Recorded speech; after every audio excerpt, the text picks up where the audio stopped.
Good morning friends. விடிய காலையில் மொபைலில் வீடியோ பார்க்க எல்லா நம்பர்கள் இந்த வீடியோ பாருங்கள்.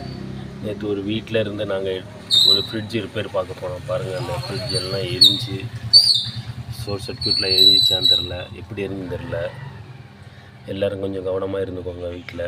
ஆனால் அந்த ஷார்ட் சர்க்யூட் பிரேக்கர் ஆஃப் ஆனதுனால அந்த வீட்டில் இருக்கிறவங்க தப்பிச்சாங்க. இல்லைன்னா அந்த வீடே பற்றி எரிஞ்சிருக்கும். நல்ல வேலை ஒரு வயசான அம்மா மட்டும்தான் அந்த வீட்டில் இருந்தாங்க. அதனால் பழைய மீட்ரு, டிவி மீட்ரு, பழைய மீட்ரு இருந்துச்சுன்னா நீங்கள் ஈபியில் சொல்லி புதுசாக மாற்றிடுங்க. வயரிங்லாம் புதிய வயரிங்கை எவ்வளோ சீக்கிரம் நீங்கள் சேஞ்ச் பண்ணுங்கள். உங்கள் உயிரை நீங்கள் தான் பாதுகாத்துக்கிறணும். பாருங்கள்.